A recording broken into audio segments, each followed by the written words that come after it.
Hello student, a very fresh morning. So कैसे चल रही है आप लोगों की पढ़ाई? आई होप कि ज़ोरों शोरों से आप पढ़ाई कर रहे हो, है ना? तो चले आगे बढ़े। स्टॉपिंग पोटेंशियल जो हम लोग प्रीवियस लेक्चर में पढ़ चुके थे, आज हमको उसका कैलकुलेशन देखना है। इसके प्रीवियस लेक्चर में हम लोगों ने क्या देखा था? हम लोगों ने देखा था कि फोटो करंट क्या होता है, देन सैचुरेशन करंट क्या होता है, उसके बाद हमने देखा था कि स्टॉपिंग पोटेंशियल क्या होता है। ठीक है, तो ये सब हम लोगों ने पढ़ लिया। अब इसके बाद हमको क्या देखना है कि स्टॉपिंग पोटेंशियल का कैलकुलेशन कैसा होता है।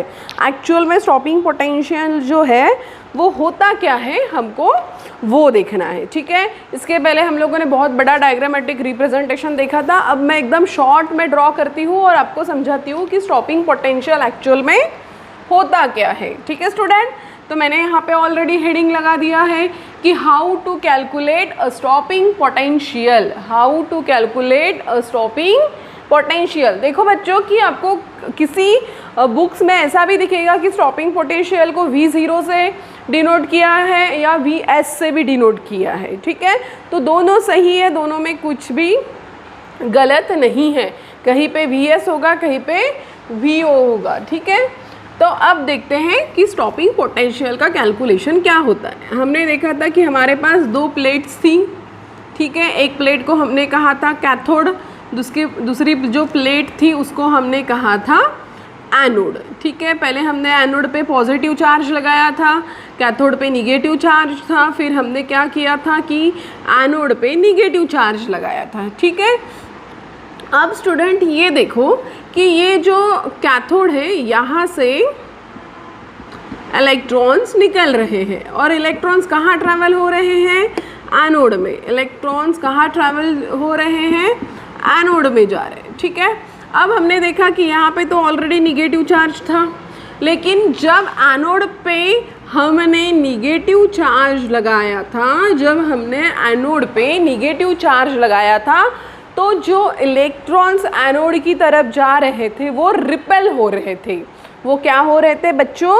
वो जो इलेक्ट्रॉन्स थे, वो इलेक्ट्रॉन्स जो है वो रिपेल हो रहे थे, मतलब वो वहाँ पे पहुँच नहीं रहे थे। अब बच्चों हमने एक काइनेटिक एनर्जी का देखा था कि जो इलेक्ट्रॉन्स के पास काइनेटिक एनर्जी ज़्यादा होती है वो फास्टली ट्रैवल करते हैं। ठीक है, वो अपनी एनर्जी को लेके फास्टली ट्रैवल करते हैं। कुछ इलेक्ट्रॉन्स जो है वो वीक होते हैं तो वो ट्रैवल नहीं करते हैं, वो ट्रैवल नहीं करते हैं। तो यहाँ पे भी देखो बच्चों कि ये जो इलेक्ट्रॉन्स थे इनके पास ऑलरेडी काइनेटिक एनर्जी तो थी, लेकिन फिर भी वो पहुँच नहीं रहे थे। अपनी इतनी सारी काइनेटिक एनर्जी होने के बावजूद भी वो पहुँच नहीं रहे थे। तो यहाँ पे बच्चों क्या हो रहा था कि ये जो इलेक्ट्रॉन्स थे ये वर्क कर रहे थे। ये वर्क कर रहे थे अगेंस्ट, किसके अगेंस्ट कर रहे थे? यहाँ पे जो निगेटिव चार्ज लगा था उसके अगेंस्ट ये इलेक्ट्रॉन्स वर्क कर रहे थे। अब बच्चों इलेक्ट्रॉन्स एक प्लेट से निकला तो उनको तो दूसरी प्लेट में ही जाना ही था, मतलब उनको दूसरी प्लेट में जाने के लिए बहुत सारा वर्क करना पड़ रहा था। इनको वर्क करना पड़ रहा था against electrostatic force. Electrostatic force आप पढ़ चुके हो। इलेक्ट्रोस्टैटिक फोर्स क्या होता है? यहाँ पे इनको जब निगेटिव चार्ज देखा तो जो जाने वाले इलेक्ट्रॉन्स थे वो देखे यार यहाँ तो निगेटिव चार्ज है, तो वो रिपेल हो गए। लेकिन इनको पहुँचना तो था ए के पास, इनको एनोड में जाना तो था, तो ये कैसे पहुँचे? अगेंस्ट वर्क करके, अगेंस्ट इलेक्ट्रोस्टैटिक फोर्स जो उनके ऊपर लग रहा था उसके अगेंस्ट वर्क करके। मतलब वो जा तो रहे थे लेकिन उनको जाने के लिए बहुत सारा वर्क करना पड़ रहा था। मतलब वो क्या कर रहे थे? कुछ तो वर्क कर रहे थे। वो क्या कर रहे थे बच्चों? कुछ तो वर्क कर रहे थे। अगेंस्ट स्टॉपिंग पोटेंशियल के अगेंस्ट वो वर्क कर रहे थे। अब बच्चों यहाँ पे देखो कि उनके पास मैक्सिमम काइनेटिक एनर्जी तो थी, लेकिन फिर भी वो पहुँच नहीं रहे थे और उनको पहुंचने के लिए कुछ वर्क करना पड़ रहा था। उनको पहुंचने के लिए कुछ वर्क करना पड़ रहा था। अभी आपको वर्क का तो पता ही है कि वर्क डन जो होता है वो क्या होता है? Q delta v। Work done जो होता है बच्चों वो क्या होता है, q डेल्टा v होता है। ठीक है, मतलब काइनेटिक एनर्जी मैक्स के जगह पे मैं EV0, यही मतलब ये है ना बच्चों, यही मतलब ये है। Kinetic energy maximum is equals to, मैंने क्या लिखा, वर्क डन। और वर्क डन क्या है बच्चों, Q delta V, charge delta V। तो हमने देखा कि हम जब ये चैप्टर पढ़ रहे थे तो हमको इसमें कौन सा वाला यूनिट चाहिए था, इलेक्ट्रॉन होल्ड चाहिए था। तो मतलब मैं kinetic energy max is equals to stopping potential लिख सकती हूँ, क्योंकि ये दोनों जो है ये इज इक्वल है, क्योंकि जब इनके पास काइनेटिक एनर्जी मैक्स थी फिर भी इनको वर्क करना पड़ रहा था, ड्यू टू सम वर्क करके ही वो एनोड में पहुंच रहे थे। मतलब kinetic energy max is equals to क्या हो जाएगा बच्चों, stopping potential is equals to क्या हो जाएगा बच्चों, स्टॉपिंग पोटेंशियल। अब बात को समझो, ये दोनों हमने इक्वल क्यों लिखे, ये दोनों हमने इक्वल क्यों लिखे, क्योंकि बच्चों देखो कि इलेक्ट्रॉन्स के पास काइनेटिक एनर्जी तो थी फिर भी वो पहुंच नहीं रहे थे, काइनेटिक एनर्जी उनके पास थी फिर भी वो पहुंच नहीं रहे थे। मतलब क्या हो गया था, जब वो पहुंच ही नहीं रहे थे मतलब क्या हो गया बच्चों कि करंट स्टॉप हो गया। अब जब करंट ही स्टॉप हो गया मतलब वो क्या हो गया, वो स्टॉपिंग पोटेंशियल हो गया। काइनेटिक एनर्जी होने के बावजूद भी वो इलेक्ट्रॉन्स पहुंच नहीं रहे थे, उनको पहुंचने के लिए कुछ तो वर्क करना पड़ रहा था। और जब इलेक्ट्रॉन्स पहुंच ही नहीं रहे थे तो करंट कहाँ से डेवलप होगा, और जब करंट डेवलप ही नहीं होगा तो करंट तो स्टॉप हो जाएगा ना बच्चों। तो फिर मैं लिख सकती हूँ ना, kinetic energy max is equals to stopping potential. Okay, तो यहाँ पे देखो मैं इसको इस तरीके से लिख सकती हूँ कि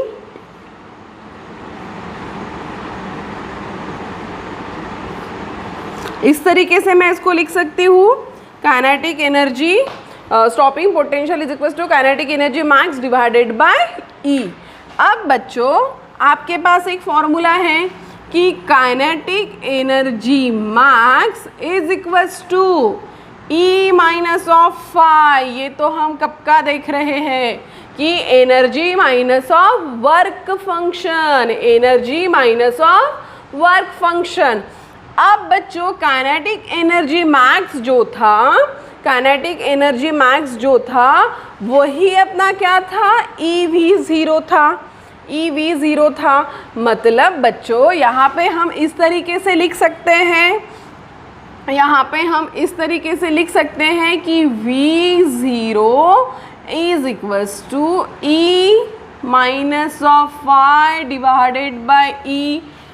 ऐसा मैंने क्यों लिखा, यहाँ देखो V0 इज इक्वल्स टू क्या है, kinetic energy maximum upon E। तो काइनेटिक एनर्जी मैक्सिमम क्या है, E माइनस ऑफ फाई। मैंने सिर्फ क्या किया, ये जो वैल्यू थी काइनेटिक एनर्जी मैक्सिमम की, इसको यहाँ पे पुट कर दिया।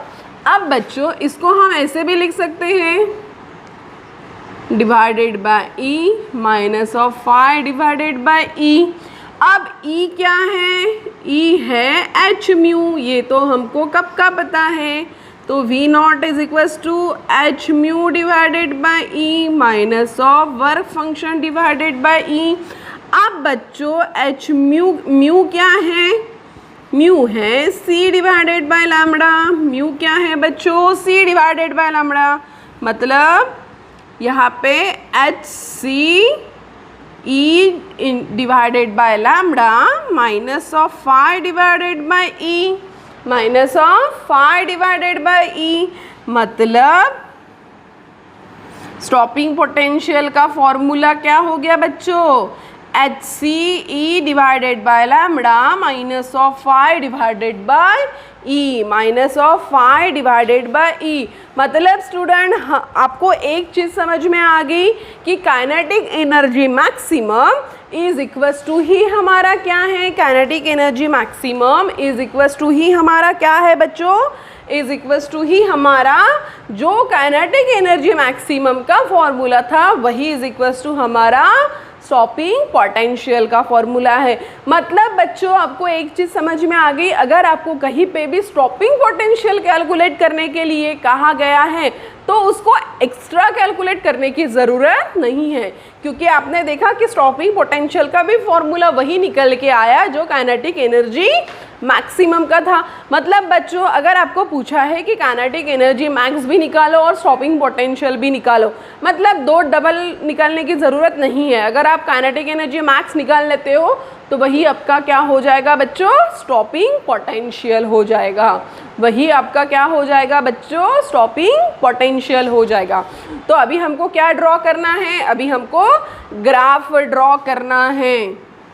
ग्राफ कैसे ड्रॉ करते हैं मैंने आपको बताया था कि ग्राफ किस तरीके से ड्रॉ किया जाता है ये भी हम पढ़ चुके हैं। अब देखो इसको मैं इस तरीके से लिख सकती हूँ कि V0 is equals to HC divided by E 1/λ लिख सकती हूँ। क्या किया मैंने, HC डिवाइडेड बाई E और 1/λ को सेपरेट लिख दिया। क्यों बच्चों, क्योंकि ये जो तीनों वैल्यू है ये तो कांस्टेंट है ना बच्चों। H Planck's constant, C speed, E hold electron hold, तो ये तीनों वैल्यू तो कांस्टेंट है ना बच्चों। सिर्फ क्या वेरिएशन रहेगा, वेवलेंथ चेंज होती रहेगी। क्या चेंज होती रहेगी बच्चों, वेवलेंथ। तो मैंने इसको इस तरीके से लिख दिया। अब मैंने आपको बताया था कि जब हम ग्राफ ड्रॉ करते हैं तो ग्राफ कैसे ड्रॉ किया जाता है, mx प्लस सी। यहाँ से आपको समझ में आ गया कि जब हम ग्राफ बनाएंगे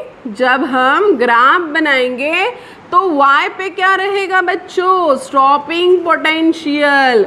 y पे क्या रहेगा, स्टॉपिंग पोटेंशियल। x पे क्या रहेगा बच्चों, x पे रहेगा 1/λ of radiation 1/λ of radiation. Then बच्चों अभी हमको क्या ड्रॉ करना है, अभी हमको ड्रॉ करना है ग्राफ। अभी हमको क्या ड्रॉ करना है, अब मानो कि x की वैल्यू अगर मैं 0 पुट कर देती हूँ तो y इज इक्वल्स टू क्या निकल के आएगा बच्चों, c निकल के आएगा। मतलब stopping potential is equals to क्या निकल के आएगा बच्चों, -φ/e। अब स्टॉपिंग पोटेंशियल यहाँ पे है, यहाँ की वैल्यू तो प्लस होती है, इधर की वैल्यू माइनस होती है। मतलब यहाँ पे कहीं पे तो कि φ/e आएगा। मतलब हमको ये तो पता है कि ग्राफ जो निकल के आएगा वो स्ट्रेट लाइन रहेगा। मतलब मैं इस तरीके से इसको ड्रॉ कर सकती हूँ। मतलब ये वाला जो ग्राफ है इसको मैं इस तरीके से ड्रॉ कर सकती हूँ, ठीक है। तो यहाँ की जो वैल्यू है ये कितनी हो जाएगी, -φ/e। अब क्या बचा बच्चों, अभी हमारा बचा स्लोप। यहाँ पे जो थीटा है तो स्लोप इज इक्वल्स टू क्या हो जाएगा, then theta is equals to m। और m कितना है बच्चों, HC divided by E, HC divided by E। ये हो गया आपका ग्राफ। कितना ईजीएस्ट वे में हमने ग्राफ को ड्रॉ किया, कुछ नहीं। ये जो इक्वेशन था इसको मैंने कंपेयर किया, y is equals to mx plus C. y is equals to mx plus C जब हम लोग लेते हैं तो हमको यहाँ से ये पता चला कि y पे मुझे क्या लिखना है, V0 स्टॉपिंग पोटेंशियल। x पे मुझे क्या लिखना है, 1/λ लिखा मैंने 1/λ। फिर मैंने देखा कि स्लोप इज इक्वल्स टू क्या हो जाएगा, HC/E लिखा मैंने HC/E। फिर मैंने देखा कि x को मैं अगर 0 पुट करती हूँ तो मेरा y क्या निकल के आएगा, y मतलब स्टॉपिंग पोटेंशियल। स्टॉपिंग पोटेंशियल क्या निकल के आएगा, -φ/e।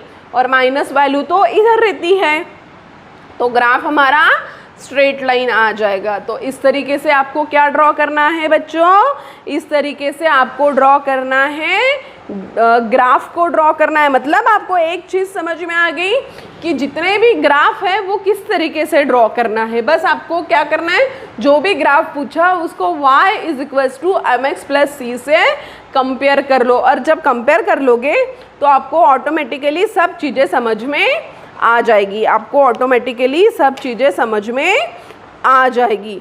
अब बच्चों यहाँ पे एक चीज़ देखो कि अगर हम इस यहाँ ये वाले इक्वेशन को मैं फिर से लिख देती हूँ, ठीक है।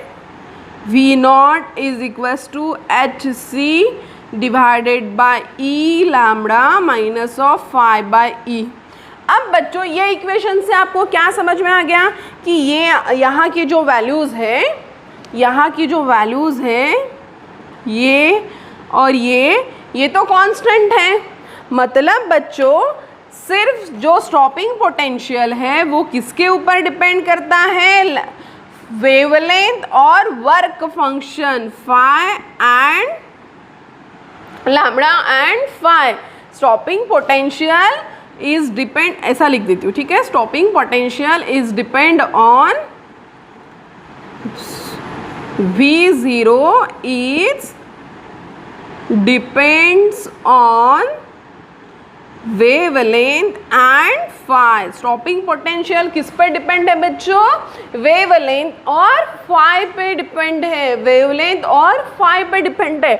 अब बात करते हैं फ्रीक्वेंसी की, सॉरी अब बात करते हैं हम लोग इंटेंसिटी की, ठीक है। इंटेंसिटी की हमने बात करते हैं।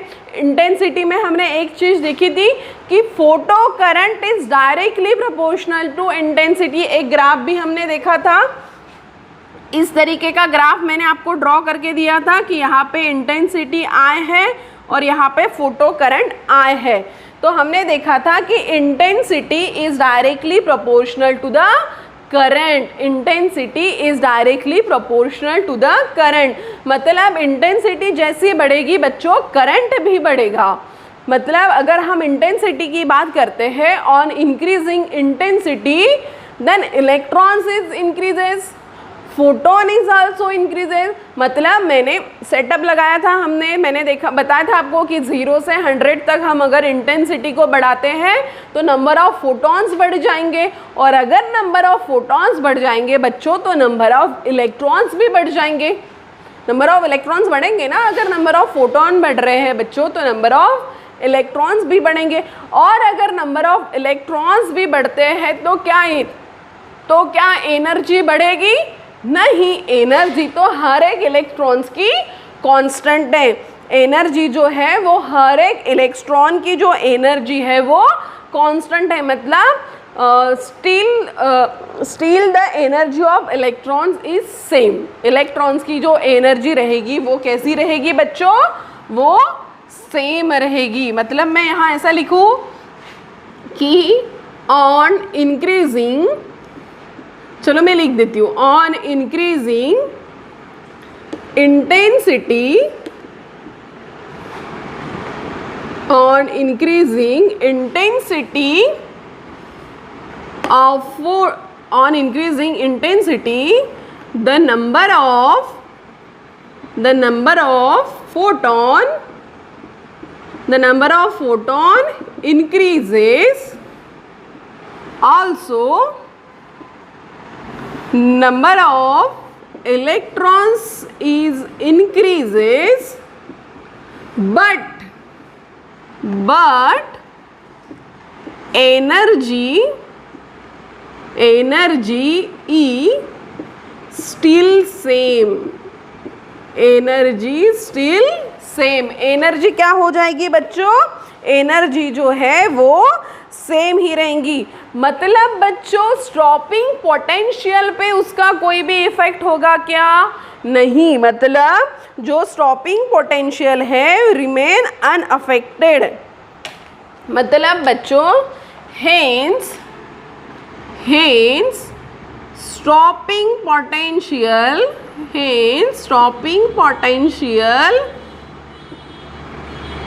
Is unaffected. मतलब अगर एनर्जी पे ही कोई इफेक्ट नहीं हुआ तो स्टॉपिंग पोटेंशियल पे इफेक्ट कहाँ से होगा? क्योंकि हमने अभी देखा है कि काइनेटिक एनर्जी मैक्स और स्टॉपिंग पोटेंशियल का रिलेशन है। जितनी काइनेटिक एनर्जी मैक्स होती है उतना स्टॉपिंग पोटेंशियल निकल के आता है। मतलब बच्चों अगर एनर्जी ही सेम है तो स्टॉपिंग पोटेंशियल पे इफेक्ट कैसे गिरेगा? स्टॉपिंग पोटेंशियल पे इफेक्ट गिरेगा ही नहीं। मैं इसका एक ग्राफ भी आपको बना के देती हूँ। ग्राफ में हम लोग अच्छे से समझेंगे कि किस तरीके से कौन सी चीज़ें जो है जिस पे अफेक्ट करती है। देखो बच्चों यहाँ पे हम ग्राफ ड्रॉ कर रहे हैं, ठीक है। यहाँ पे हम ग्राफ ड्रॉ कर रहे हैं। हम किसकी बात कर रहे थे बच्चों? हम बात कर रहे थे फोटो करंट की। फोटो करंट, ठीक है। इसको मैं डिनोट कर देती हूँ आई से। हम किसकी बात कर रहे थे बच्चों? Photo current. इसको किससे डिनोट करते हैं? आई से हम लोग डिनोट करते हैं, ठीक है। देन एनोड, एनोड, ठीक है। एनोड लिख देते हैं इधर। हमको क्या देखना है बच्चों कि इंटेंसिटी का क्या रिलेशन है। हमको क्या देखना है बच्चों? इंटेंसिटी का क्या रिलेशन है। Anode positive with respect to cathode, with respect to cathode बच्चों। अब देखो बच्चों कि जिस तरीके से इंटेंसिटी बढ़ती है बच्चों, जिस तरीके से इंटेंसिटी अगर बढ़ती है तो क्या होता है? इंटेंसिटी बढ़ने के बाद इंटेंसिटी अगर हम बढ़ा देते हैं बच्चों, इंटेंसिटी अगर हम बढ़ा देते हैं तो फोटो करंट बढ़ जाएगा। मैंने यहाँ पे आई इंटेंसिटी ली, फोटो करंट बढ़ जाएगा। मैंने इंटेंसिटी को बढ़ाया, 2i कर दिया, फोटो करंट बढ़ा। मैंने फिर से इंटेंसिटी को बढ़ाया, 3i कर दिया, फोटो करंट बढ़ा। लेकिन क्या इसका स्टॉपिंग पोटेंशियल पे कोई असर होगा? क्या इसका स्टॉपिंग पोटेंशियल पे कोई असर होगा? नहीं। क्या इसका स्टॉपिंग पोटेंशियल पे कोई असर होगा बच्चों? नहीं। यहाँ पे क्या है हमारा? Stopping potential. यहाँ पे क्या है बच्चों? हमारा स्टॉपिंग पोटेंशियल। तो हमने पहले ही ऊपर में लिख दिया है कि on increasing intensity the number of photon increases, also number of electrons is increases, but energy still same, energy still same. और अगर एनर्जी ही चेंज नहीं हो रही है, एनर्जी ही चेंज नहीं हो रही है तो स्टॉपिंग पोटेंशियल कैसे चेंज होगा? स्टॉपिंग पोटेंशियल भी चेंज नहीं होगा। अगर नंबर ऑफ इलेक्ट्रॉन्स बढ़ते हैं तो करंट भी बढ़ेगा। तो इंटेंसिटी का जो इफ़ेक्ट है वो किस पे गिरने वाला है? फोटो करंट पे। अगर हम इंटेंसिटी को बढ़ाते हैं तो ऑटोमेटिकली फोटो करंट इंक्रीज्ड होता है। जैसे मैंने पहले आई लिया, करंट इंक्रीज हुआ, मैंने करंट को बढ़ा दिया, डबल कर दिया, 2i लिया, करंट बढ़ा, फिर से 3i किया और करंट बढ़ा, लेकिन स्टॉपिंग पोटेंशियल बदला क्या? नहीं। इंटेंसिटी का स्टॉपिंग पोटेंशियल से कोई भी रिलेशन नहीं है। इंटेंसिटी और स्टॉपिंग पोटेंशियल का कोई भी रिलेशन नहीं है। हमने स्टॉपिंग पोटेंशियल देखा था कि जब इलेक्ट्रॉन्स एनोड तक पहुंचते ही नहीं हैं, वो स्टॉप हो जाते हैं, उसको कहा जाता है स्टॉपिंग पोटेंशियल। तो स्टॉपिंग पोटेंशियल तो उतना ही रहेगा। सिर्फ क्या बढ़ेगा बच्चों? सिर्फ फोटो करंट बढ़ेगा, सिर्फ फोटो करंट बढ़ेगा। आप इसको नोट डाउन कर लो, हम एक बार रिवाइज करते हैं।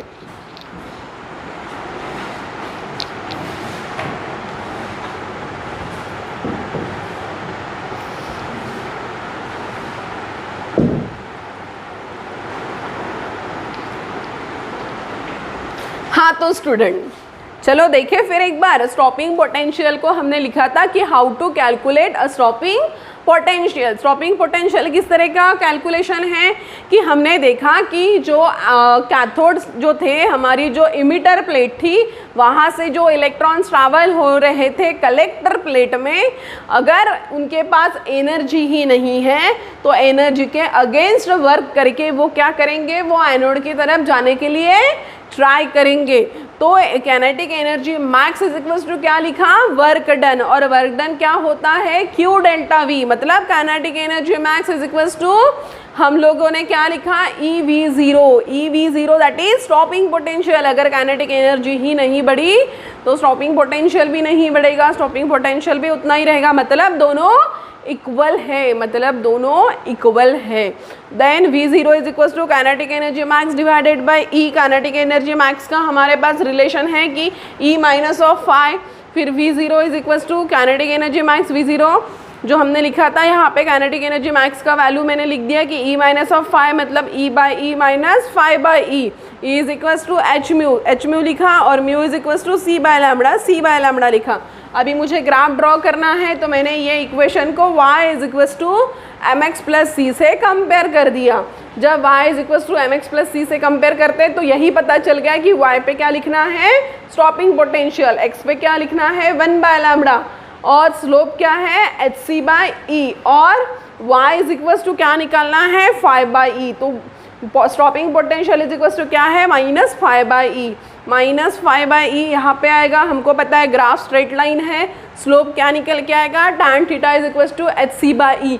अब हमको ये इक्वेशन से एक पता चला कि स्टॉपिंग पोटेंशियल किस पे डिपेंड करता है, स्टॉपिंग पोटेंशियल डिपेंड करता है वेवलेंथ पे और फाई पे, वर्क फंक्शन पे।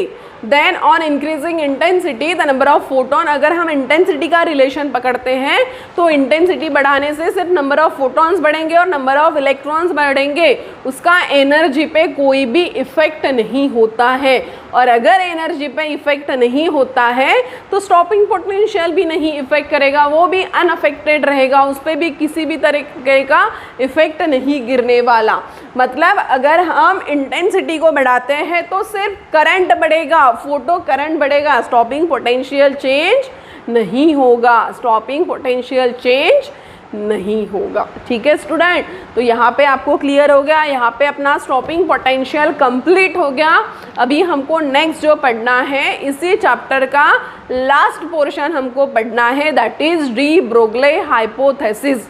डी ब्रोगले हाइपोथेसिस, जब हमने ये चैप्टर को स्टार्ट किया था तभी मैंने आपको एक स्टोरी बताई थी। किसकी स्टोरी बताई थी मैंने आप लोगों को, साइंटिस्ट लोगों की स्टोरी, और उसमें किसने कहा था कि लाइट का ड्यूअल नेचर है, डी ब्रोगली साहब ने कहा था कि अरे झगड़ो मत, लाइट जो है वो ड्यूअल नेचर शो करता है, पार्टिकल भी है और वेव भी है। तो अभी हमको उन्हीं का जो डी ब्रोगली साहब है उनका पोर्शन आगे पढ़ना है नेक्स्ट लेक्चर में।